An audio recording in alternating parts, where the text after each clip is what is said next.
Hello friends, अस्सलाम वालेकुम। I am Ali Khan and welcome to the एक एजुकेशनल वर्ल्ड। सो आज का जो हमारा टॉपिक ऑफ डिस्कशन है उसमें हम न्यूटन्स के जो लॉज है उसको डिस्कस करेंगे। न्यूटन के 3 लॉज हैं, Newton first law, Newton second law और न्यूटन थर्ड लॉ।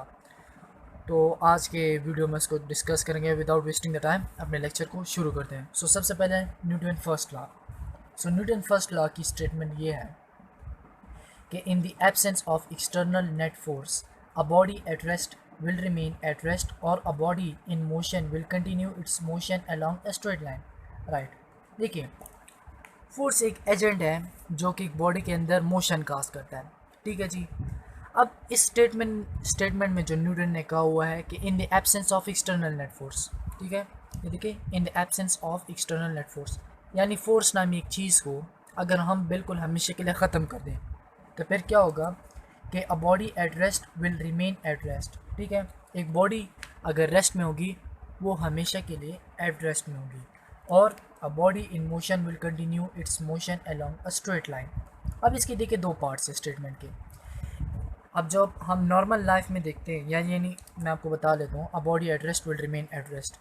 ठीक है, जो फर्स्ट स्टेटमेंट है अगर हम नॉर्मल लाइफ में देखें तो ये, अगर हम देखें book lying on the table जो इसकी एग्जांपल भी है, तो इसको फिर भी कॉन्सेप्ट हमारा क्लियर हो जाता है, हम इस पर बिलीव कर लेते हैं।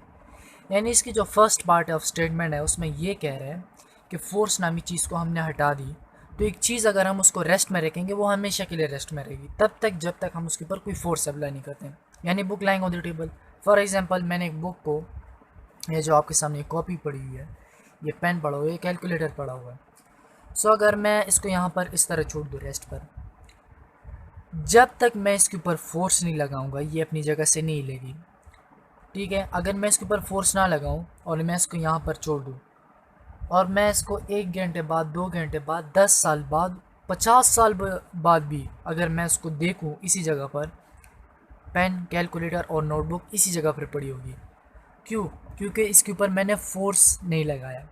ठीक है, वो कि यहाँ पर जैसे कहा गया है कि in the absence of external net force, जब आप किसी चीज़ पर फोर्स नहीं लगाएंगे तो एक बॉडी अगर रेस्ट में होगी वो हमेशा के लिए रेस्ट में होगी। ठीक है, क्लियर हो गया। जिसकी एग्जांपल है बुक लाइंग द टेबल। एक बुक को आप टेबल के ऊपर रख दें तो जब तक आप इसके ऊपर फोर्स नहीं लगाएंगे वो हमेशा के लिए रेस्ट में होगी, और जब भी आप इसके ऊपर फोर्स लगाएंगे, यानी जिस तरह मैं इस कॉपी के ऊपर फोर्स लगा लूँ तो अपनी जगह से हिलेगी। ठीक है, लेकिन जो ये स्टेटमेंट का सेकेंड पार्ट है कि और a body in motion will continue its motion along straight line, कि अगर एक बॉडी मोशन में होगी तो वो हमेशा के लिए मोशन में होगी, लेकिन शर्त ये है कि वो मोशन स्ट्रेट लाइन में होगा। अब इसका जो फर्स्ट पार्ट है, एक चीज़ अगर रेस्ट में होगी तो हमेशा के लिए रेस्ट में होगी, ये तो फिर भी इसको कॉन्सेप्ट हम डेली लाइफ में एग्जाम्पल्स देखते हैं, इस पर तो हमारा कॉन्सेप्ट क्लियर है।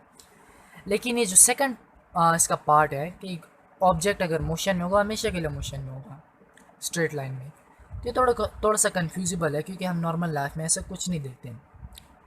लेकिन जो इसकी एग्जांपल है वो ये है कि अगर आप एक फ़ुटबॉल ले और उसको किक करे वैक्यूम में तो वो हमेशा के लिए स्ट्रेट लाइन में मोशन परफॉर्म करेगा। यानी एक ये फ़ुटबॉल है, ठीक है, डेली लाइफ में हम देखते हैं फ़ुटबॉल को किक कर लेते हैं तो कुछ डिस्टेंस कवरने के बाद वो फुटबॉल रुक जाता है। तो नॉर्मल लाइफ में अगर हम ये एग्जांपल देखें तो इसके अकॉर्डिंग अगर हम इस न्यूटन लॉ के साथ, अगर फर्स्ट लॉ के साथ लिंक करें तो हम तो नॉर्मल कॉन्सेप्ट तो ये कहेगा कि नॉर्मल कि ये जो न्यूटन का लॉ है ये तो गलत है, लेकिन ऐसा नहीं है। देखिए, जब आप नॉर्मल लाइफ में एक फ़ुटबॉल को किक करते हैं एक ग्राउंड में, फुटबॉल ग्राउंड में, तो कुछ डिस्टेंस के बाद वो फुटबॉल रुक जाता है, आई एग्री, बट उसमें ये होता है दरअसल कि जब आप फुटबॉल को किक करते हैं वो वैक्यूम तो नहीं होता ना।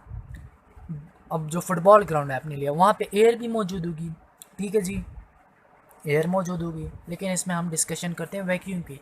चले एक फैक्टर, चले आप कहते हैं कि चलो एक तो एयर हो गई, दूसरी क्या फैक्टर होगी, तो दूसरा फैक्टर ये होता है कि जब आप फुटबॉल को किक करते हैं और फुटबॉल जब हवा में होता है, यानी यानी अबव द ग्राउंड लेवल होता है, तो उसके ऊपर फोर्स ऑफ ग्रेविटी एक्ट कर रही होती है। फोर्स ऑफ ग्रेविटी ये होती है कि जब वो फुटबॉल ऊपर होता है, हवा में होता है, तो उसके ऊपर एक जो एजेंट है जिसको हम ग्रेविटी कहते हैं वो हर ऑब्जेक्ट को टूवर्ड्स द सेंटर की अर्थ खींचती है। तो फुटबॉल जब ऊपर होता है तो उसको ग्रेविटी खींचती है कि वो नीचे है, तो जब ग्रेविटी उसको अपनी तरफ खींचती है तो उसकी जो कुछ एनर्जी होती है वो वेस्ट हो जाती है, जिसकी वजह से कुछ देर बाद फुटबॉल रुक जाता है। और हाँ, एक इम्पॉर्टेंट फैक्टर ये भी है, एक तो एयर हो गया, एक ग्रेविटी हो गई, एक और फोर्स उसके ऊपर लग रहा होता है, वो फोर्स ऑफ फ्रिक्शन होता है। ठीक है जी। फुटबॉल जब ज़मीन पर गिर जाता है, जब आप उसको किक करते हैं, कुछ डिस्प्लेसमेंट वो कवर कर डिस्टेंस वो कवर कर लेता है, और कुछ देर बाद जब वो ज़मीन पर गिर जाता है तो वो जब रोटेट कर रहा होता है वो फुटबॉल ज़मीन पर, तो फोर्स ऑफ फ्रिक्शन उसके ऊपर लग रहा होता है। ज़मीन और फुटबॉल के दरमियान फोर्स ऑफ फ्रिक्शन होता है। फोर्स ऑफ फ्रिक्शन की वजह से भी उसकी बहुत ज़्यादा एनर्जी वेस्ट हो जाती है, जिसकी वजह से वो फुटबॉल रुक जाता है। ठीक है जी। लेकिन वैक्यूम में क्या होता है? वैक्यूम में तो सबसे इम्पॉर्टेंट चीज़ है कि आप तो एयर नामी चीज़ तो बिल्कुल उसमें होती ही नहीं है। ठीक है, सबसे पहले एयर ख़त्म होगी। दूसरी चीज़ फोर्स ऑफ ग्रेविटी, उसमें फोर्स ऑफ ग्रेविटी बहुत कम होती है वैक्यूम में। होती है क्योंकि हमारे पास स्पेस में अगर हम देखें, मून में देखें, हमारे पास लिटिल अमाउंट में ग्रेविटी होती है, लेकिन उसको हम नेग्लेजिबल कंसिडर ज़ीरो कंसिडर करते हैं। तो वैक्यूम में दो चीज़ हो गई। तीसरी चीज़ जो फैक्टर था वो ये था फोर्स ऑफ फ्रिक्शन। तो वैक्यूम में ये होता है कि जब वो मोशन कंटिन्यू कर रहा होता है लॉन्ग स्ट्रेट लाइन, तो उसका कोई कांटेक्ट नहीं होता, यानी ग्राउंड के साथ या किसी और चीज़ के साथ। जब किसी एक चीज़ के दूसरी चीज़ के साथ कांटेक्ट नहीं होता तो उसमें फ्रिक्शन ही प्रोड्यूस नहीं होती। तो इसलिए वैक्यूम के अंदर फुटबॉल हमेशा के लिए, अगर आप उसको किक करें तो हमेशा के लिए उसमें रोटेट करेगा। इसकी एग्जांपल ये है, वैक्यूम स्पेस इसकी बेस्ट एग्जांपल है। अगर आप स्पेस में कभी मौका मिला जाने का, तो एक्सपेरिमेंट ज़रूर परफॉर्म करना कि आप एक फ़ुटबॉल ले लें और उसको वहाँ पर किक करें। ये सीरियस बात है कि आप एक फ़ुटबॉल ले लो और उसको वहाँ पर आप किक करें स्पेस में, तो ये बड़ी हैरत अंगेज़ बात है कि जब आप उसको किक करेंगे तो वो हमेशा के लिए थ्रू आउट द लाइफ वो फुटबॉल मूव करेगा along the straight line. So this is the Newton first law. अभी हम चलते हैं न्यूटन सेकंड लॉ की जानिब। तो अभी हम डिस्कस करें, न्यूटन फर्स्ट लॉ क्लियर हो गया। सो अभी जो हम डिस्कस करेंगे वो न्यूटन सेकंड लॉ है। ठीक है जी। सो न्यूटन सेकंड लॉ की तरफ आते हैं। न्यूटन सेकंड लॉ की स्टेटमेंट ये है कि when a net force acts on a body. अच्छा, एक बात ये ज़रूरी याद रखें कि जो न्यूटन का फर्स्ट लॉ था उसमें तो हमने फोर्स नामी एजेंट को बिल्कुल नेगलेक्ट कर लिया था, यानी बिल्कुल उसको हम भूल गए थे। लेकिन जो जिस न्यूटन की जो सेकंड लॉ है उसमें आपको जो फर्स्ट टर्म यूज़ होता है वो फोर्स के यूज़ होता है कि इसमें आपने फोर्स को कंसिडर करना है। ठीक है, तो इस बात का आपने ख्याल रखना है कि इसमें यानी फोर्स को हमने नहीं निकालना, फोर्स को हमने कंसिडर करना है। So when a net force acts on a body, it produces acceleration in the body such that the magnitude of the acceleration is directly proportional to the magnitude of net force and inversely proportional to the mass of the body. Exactly, देखिए बड़ी simple सी statement है। इसमें हमें सिर्फ ये कहा गया है कि फॉर एग्जांपल आपने एक बॉडी के ऊपर नेट फोर्स अप्लाई किया। When a net force acts on a body, ठीक है जी, आपने एक बॉडी के ऊपर फोर्स अप्लाई किया तो उसमें क्या प्रोड्यूस होगी? एक्सेलरेशन प्रोड्यूस होगी। Acceleration will be produces in the body. अब एग्जांपल मैं ले लेता हूँ, स्पेन की एक बॉडी है फॉर एग्जांपल, इसके ऊपर मैंने फोर्स अप्लाई किया। इसके ऊपर जब मैंने फोर्स अप्लाई किया तो ये इस जगह से, यानी इसने कुछ डिस्टेंस कवर किया, यानी इसमें डिस्टेंस इसने कब कवर किया? जब इसमें एक्सेलरेशन प्रोड्यूस होगी। यानी जब मैंने इसके ऊपर फोर्स अप्लाई किया तो इसके अंदर एक्सेलरेशन प्रोड्यूस होगी, जिसकी वजह से इसने डिस्टेंस कवर किया। सो हम जब एक बॉडी के ऊपर फोर्स लगाते हैं और उसमें एक्सेलरेशन प्रोड्यूस होती है, सो वो जो एक्सेलरेशन प्रोड्यूस होती है वो डायरेक्ट, सो दे ये देखिए, such that the magnitude of the acceleration is directly proportional to the net force. Exactly. अब जो एक्सेलरेशन प्रोड्यूस होती है उसमें उसके जो है फोर्स के साथ, जो आपने फोर्स लगाई होती है उसके साथ डायरेक्ट रिलेशन है। कैसे? अब देखिए, फॉर एग्जांपल अगर मैं इसके ऊपर 5 न्यूटन फोर्स लगा रहा हूँ, फॉर एग्जांपल कंसिडर करें इसके ऊपर अगर मैं 5 न्यूटन फोर्स लगा रहा हूँ, इसने यहाँ से लेके यहाँ तक इसने डिस्टेंस कवर किया, तो इसके ऊपर अगर मैं फॉर एग्जांपल 5 न्यूटन फोर्स लगाऊँ और इसके अंदर इस वक्त 5 मीटर पर सेकंड स्क्वायर एक्सेलरेशन प्रोड्यूस होगी। ठीक है जी। फिर इसी पेन को मैं ले लेता हूँ लेकिन थोड़ा सा ज़्यादा फोर्स लगा लेता हूँ, यानी 10 न्यूटन लगा लेता हूँ, तो इसमें जो एक्सेलरेशन अभी प्रोड्यूस होगी वो 10 मीटर पर सेकंड स्क्वायर प्रोड्यूस होगी। यानी फोर्स का एक्सेलरेशन के साथ यहाँ पे डायरेक्ट रिलेशन है।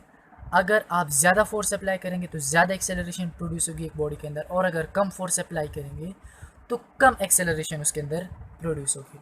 और इसके जो सेकंड पार्ट स्टेटमेंट का कि वही एक्सेलरेशन जो आपने बॉडी के अंदर प्रोड्यूस की होगी उसका इन्वर्स रिलेशन है and inversely proportional to the mass of body, उसका इन्वर्स रिलेशन है किसके साथ, mass of the body. For example मैं यही पेन ले लेता हूँ और इसके ऊपर मैं 5 न्यूटन फोर्स अप्लाई करता हूँ। ठीक है जी, समझने की थोड़ी कोशिश करें, थोड़ा टेक्निकल है कि फॉर एग्जांपल अगर मैं इसके ऊपर 5 न्यूटन फोर्स अप्लाई करता हूँ तो इसमें 5 मीटर पर सेकेंड स्क्वायर की एक्सेलरेशन प्रोड्यूस हो गई।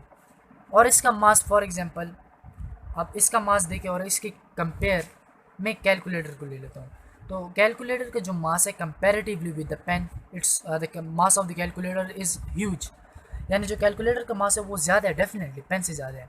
अब यही 5 न्यूटन फोर्स जब मैं इसमें प्रोड्यूस करूँगा तो इसमें एक्सेलरेशन बहुत कम प्रोड्यूस होगी, यानी इसमें फिर 2 मीटर पर सेकेंड स्क्वायर प्रोड्यूस होगी। और यही 5 न्यूटन फोर्स मैं इसके ऊपर लगाऊंगा तो इसमें 5 मीटर पर सेकेंड स्क्वायर, और यही 5 न्यूटन अगर मैं इसके ऊपर लगाऊंगा तो इसमें 2 मीटर पर सेकेंड स्क्वायर एक्सेलरेशन। ये क्यों? अब न्यूटन ने कहा कि देखिए अब एक्सेलरेशन का मास के साथ इन्वर्स रिलेशन है, अगर ज़्यादा मास होगा तो उसके अंदर कम एक्सेलरेशन पैदा होगी। ठीक है जी, अगर फोर्सेस सेम ले दोनों केस में, और अगर आपका मास कम है तो उसमें ज़्यादा एक्सेलरेशन प्रोड्यूस होगी। जिस तरह की इस केस में कम मास है, ठीक है जी, फोर्स मैंने अप्लाई किया, ज़्यादा एक्सेलरेशन प्रोड्यूस हुई, और वही फोर्स मैंने कैलकुलेटर के ऊपर लगाया लेकिन कैलकुलेटर का मास ज़्यादा था, उसमें कम एक्सेलरेशन प्रोड्यूस होगी। सो एक्सेलरेशन का जो रिलेशन है मास के साथ वो इन्वर्स रिलेशन है, लेकिन जो फोर्स के साथ है ज़्यादा फोर्स लगेंगे तो ज़्यादा एक्सेलरेशन प्रोड्यूस होगी, यानी डायरेक्ट रिलेशन है। So is directly proportional to the force, ठीक है एफ, यानी equation 1, and acceleration is inversely proportional to the mass, equation 2। ठीक है जी, सो आपने ये दो इक्वेशंस बना लिए हैं, हमने इस स्टेटमेंट से उठाए हैं। ठीक है जी, जिस तरह यहाँ पर बताया गया कि acceleration is directly proportional to the magnitude of net force, यानी is directly proportional to F and inversely proportional to the mass of the body, यानी ये acceleration mass of the body की इनवर्स रिलेशन है 1/m। ठीक है जी, so equation 1 और equation 2 को हम कंपेयर कर लेते हैं, कंपेयरिंग इक्वेशन 1 एंड 2। सो ए को उसी तरह हम लेंगे, प्रोपोर्शनलिटी के साइन यहाँ पर उतार लेंगे, और f को जब हम 1 के साथ मल्टीप्लाई करेंगे तो f आ जाएगा, और m डिनोमिनेटर में था उसी तरह डिनोमिनेटर में हमने इसको छोड़ देना है। ठीक है जी, आफ्टर दैट जब हम किसी यानी कांस्टेंट उसको ख़त्म करते हैं तो हम प्रोपोर्शनलिटी लगाते हैं, कांस्टेंट प्रोपोर्शनलिटी लगाते हैं। तो न्यूटन सेकंड लॉ का जो प्रोपोर्शनलिटी कांस्टेंट है वो है k, यानी यहाँ पर जो डायरेक्ट रिलेशन या जो कांस्टेंट टर्म को यूज़ किए गए इसको ख़त्म करने के लिए हम यहाँ पर प्रोपोर्शनलिटी लगाएंगे, प्रोपोर्शनलिटी कांस्टेंट लगाएंगे, यानी पे ये जो डायरेक्ट रिलेशन है ये ख़त्म हो जाएगा। यहाँ पर जो कांस्टेंट है कांस्टेंट लगाएंगे और यहाँ पर इक्वल का साइन आ जाएगा। ठीक है जी, अब in case of Newton second law इसमें हम के लगाएंगे। के क्या?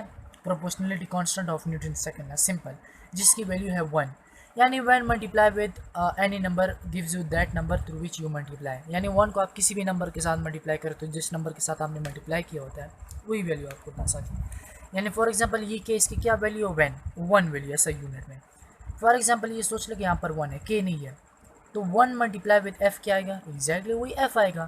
तो इसी तरह यहाँ पर जब हमने के की जगह 1 लगा ले तो 1 मल्टीप्लाई विद एफ हमारे पास एफ ही आ गया, वही एम डिनोमिनेटर में आ गया, और एक्सेलरेशन हमारे साथ लेफ्ट साइड में आ गई और इक्वल का साइन आएगा। ठीक है जी, अब हमें जो न्यूटन सेकंड लॉ के लिए सबसे इंपॉर्टेंट फार्मूला बनाना होता है, जो हमारे पास एंड रिजल्ट आना होता है, उसमें हमने फोर्स को एक साइड पर रखना होता है, यानी फोर्स को अकेला रखना होता है।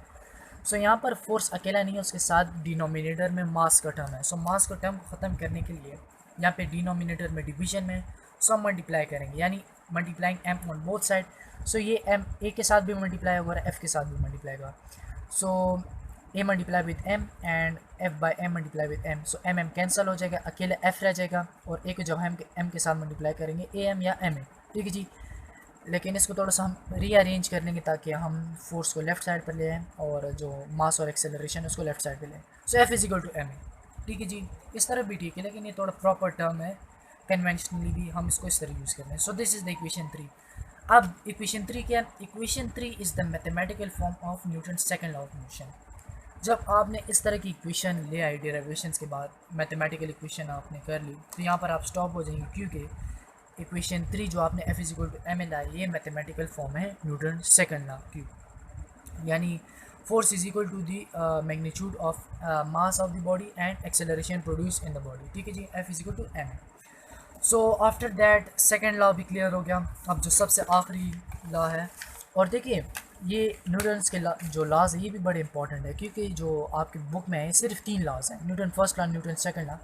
सो एग्ज़ाम पॉइंट ऑफ व्यू से बड़ी ये वैल्यू रखते हैं, यानी सिर्फ 3 लॉज हैं और इसमें से एक ज़रूर आता है आपके जो फाइनल एग्ज़ाम होते हैं, यानी ये सॉलिड नंबर है, यानी बहुत ईजी लॉज है अगर आप सोचें। ठीक है जी, तो इसमें से एक लॉ ज़रूर आता है, न्यूटन फर्स्ट लॉ आता है या न्यूटन सेकंड लॉ या न्यूटन थर्ड लॉ। सो ये बड़ा इंपॉर्टेंट टॉपिक है न्यूटन्स के जो लॉ है। सो जो सबसे आखिरी लॉ है, और as compare to Newton first law, Newton second law, Newton third law थोड़ा इंपॉर्टेंट है। ठीक है जी, तो आप इसको ज़रा फोकस करके देखिएगा। So the Newton, it is the last law, Newton's third law. ठीक है जी, अब Newton third law, Newton first law की स्टेटमेंट भी देख ली, सेकंड की भी देख ली। अब आइए देखते हैं कि न्यूटन थर्ड लॉ हमें क्या कहता है। सो न्यूटन थर्ड लॉ आपको ये कहता है कि for every action there is always an equal reaction in opposite direction. ये सिंपल है, सिंपल स्टेटमेंट इसकी ये है। ठीक है जी, इस पर पहले आपको समझा देता हूँ। For every action there is always an equal reaction but in opposite direction, या इन ऑपोजिट डायरेक्शन।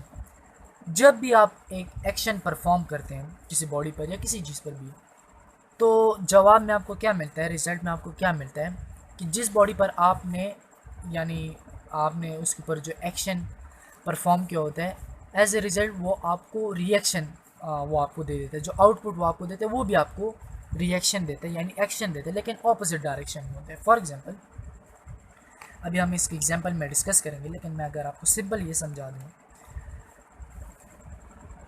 हम डेली लाइफ में अगर देखें, इसकी तो कोई इतनी प्रॉपर एग्जांपल नहीं मिलती लेकिन ये एग्जांपल जो मैं आपको बता रहा हूँ थोड़ी फ़नी टाइप एग्जांपल है। अगर हम सोचें, देखिए सिंपल मैं आपको समझा लूँ, अगर आप बाहर जाते हैं और एक बंदे को आप थप्पड़ मारते हैं, स्लैप आप उसको लगा लेते हैं, तो क्या करेगा वो? आपने एक एक्शन किया, आपने उसके मुंह पर स्लैप लगाया, तो एज अ रिएक्शन वो क्या करेगा? वही बंदा आपके ऊपर, आपको जवाब में आपको भी थप्पड़ मारेगा, यानी जो आपने एक्शन किया उसका रिएक्शन आपको मिलेगा। ठीक है जी, ये मैं ऐसे आपको समझाने के लिए कह रहा था, इसी मजाक के लिए, रिफ्रेशमेंट के लिए, ऐसा बिल्कुल ना कि जिसकी प्रॉपर एग्जांपल है। ठीक है जी, उसको हम डिस्कस कर लेते हैं। सो लेकिन उससे जाने से पहले आप न्यूटन की जो थर्ड लॉ की सेकंड स्टेटमेंट है, ये दोनों स्टेटमेंट्स ठीक है, लेकिन ये थोड़ी शॉर्ट स्टेटमेंट है, सिंपल स्टेटमेंट, ये थोड़ी सी कॉम्प्लिकेटेड सिस्टम है, वो है स्टेटमेंट है।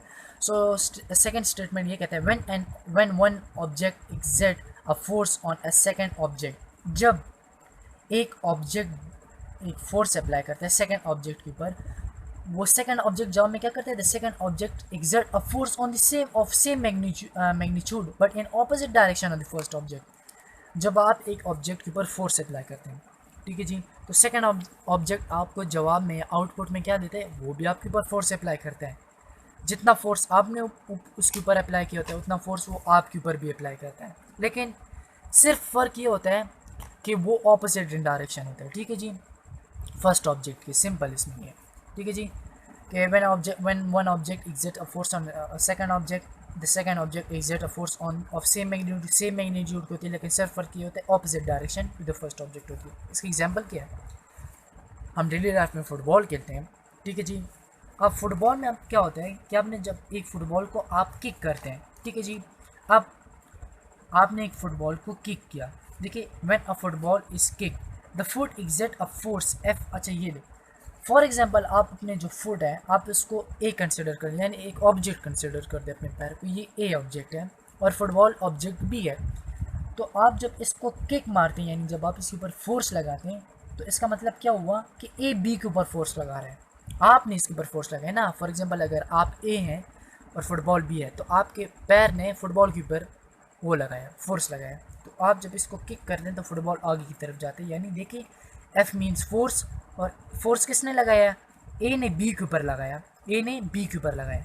सो when a football is kick the foot exerts the force F A into B on the football. ठीक है, अब रिएक्शन में क्या होता है, and as a reaction the football exert an equal and opposite force FB on the foot. As the result क्या होता है, आपको इतना वो आप फील भी करते होंगे जब आप फुटबॉल को किक करते हैं तो थोड़ा सा आपके पैर को दर्द होता है। वो क्यों होता है कि एज अ रिएक्शन वो भी आपके ऊपर फोर्स लगा रहा होता है, ठीक है जी। वो क्या होता है, पहला केस तो ये हुआ कि ए ने बी को फोर्स लगाया और फुटबॉल ने ट्रेवल किया। उसी सेम टाइम के ऊपर ये फुटबॉल जो बी है, देखिए पर्पल कलर की लाइन है, ये आपके फुट के ऊपर भी फोर्स लगा रहा है। लेकिन क्या होता है, जो आपने फोर्स लगाया होता है उसकी डायरेक्शन राइट साइड पे, यहाँ पे इस केस में राइट साइड पर है। लेकिन जो फुटबॉल आपके पैर के ऊपर लगा रही है, यानी जो बी ए के ऊपर लगा रहा है, उसकी भी मैग्नीट्यूड, इन दोनों की लेंथ अगर हम देखें तो सेम है। लेकिन सिर्फ क्या होता है कि इसकी डायरेक्शन ऑपोजिट, इसकी राइट साइड पर डायरेक्शन थी जो आपने फोर्स लगी थी, लेकिन जो फुटबॉल ने आपके ऊपर फोर्स लगाई आपके पैर के ऊपर, वो लेफ्ट साइड पे। तो ये देखिए बी एग्जर्ट फोर्स ऑन ए, देखिए बी एग्जर्ट फोर्स ऑन ए, ये बी ने ए के ऊपर लगाया, फोर्स हुआ बी ने ए के ऊपर लगाया। लेकिन जब आप यहाँ से फोर्स अप्लाई करते हैं तो ए बी के ऊपर लगाते हैं, और इस केस में बी आपकी ए के ऊपर लगा रही है, बी ऑन ए। तो अब क्या हुआ, देखिए इतना फोर्स आपने भी लगाया था, उतना फोर्स उसने भी ऊपर आपके ऊपर लगाया, ठीक है जी। मैग्नीट्यूड सेम है लेकिन क्या डायरेक्शन ऑपोजिट। तो ये न्यूटन की सेकंड लॉ है कि जब आप एक एक्शन परफॉर्म करते हैं तो एज अ रिएक्शन आपको उसका, तो हाँ, जिस ऑब्जेक्ट के ऊपर आप फोर्स एक्शन लगाते हैं तो एज अ रिजल्ट आउटपुट वो आपके ऊपर भी एक्शन परफॉर्म कर रहे थे। लेकिन सिर्फ फ़र्क ये होता है ऑपोजिट डायरेक्शन होता है, बाकी मैग्नीट्यूड और जो कैलकुलेशन आप कर ले उसकी तो सेम आएगी आपके पास। तो मैथमेटिकली हम इस तरह करते हैं कि फॉर एग्जांपल ए ने अगर बी के ऊपर फोर्स लगाया है तो एज ए रिजल्ट बी भी ए के ऊपर फोर्स लगेगा। लेकिन इक्वल साइन हम क्यों लगाते हैं, ताकि हम दोनों वैल्यू को कंपेयर करें, ताकि अगेंस्ट दी थर्ड लॉ ना जाए कि जितना फोर्स आपने लगाया उतना फोर्स बी ने ए के ऊपर भी लगाया। लेकिन नेगेटिव साइन हम सेकंड उसके साथ इसलिए यूज़ करते हैं ऑब्जेक्ट के साथ क्योंकि वो ऑपोजिट इन डायरेक्शन होती है। Here the negative sign shows that the force F B A is opposite to force F A on B. तो इसका बिल्कुल ये मतलब नहीं है कि ये वैल्यू छोटी वैल्यू है या कम वैल्यू है, इसका सिर्फ ये मतलब है नेगेटिव साइन का कि जो फोर्स आपने ए ने बी के ऊपर लगाया होता है एज ए रिजल्ट वो मैग्नीट्यूड देखिए इक्वल टू उसी फोर्स के बराबर होती है जो एज ए रिएक्शन आपको मिलता है। यानी ए ने बी के ऊपर फोर्स लगाया, एज ए रिजल्ट बी भी ए के ऊपर फोर्स लगाएगा, दोनों मैग्नीट्यूड में भी सेम होगी, इक्वल डायरेक्शन। लेकिन सिर्फ फ़र्क ये होगा इसके साथ हम नेगेटिव साइन, सेकंड ऑब्जेक्ट के साथ नेगेटिव साइन इसलिए यूज़ करेंगे सिर्फ हम ये आइडेंटिफिकेशन करें कि उसने जो फोर्स लगाया वो opposite to the direction of the first object था। So this is the Newton third law. Newton first law भी होगा सेकंड लॉ, और होप दैट कि आपको थर्ड लॉ भी समझ आ गया होगा। सो उम्मीद करता हूँ कि आपको मेरे लेक्चर ज़रूर समझ में आया होगा। मेरे वीडियो को शेयर करें, लाइक करें, मेरे चैनल को सब्सक्राइब करें और बेल आइकन को ज़रूर प्रेस करें। अगली वीडियो तक दीजिए मुझे इजाज़त। अल्लाह हाफिज़।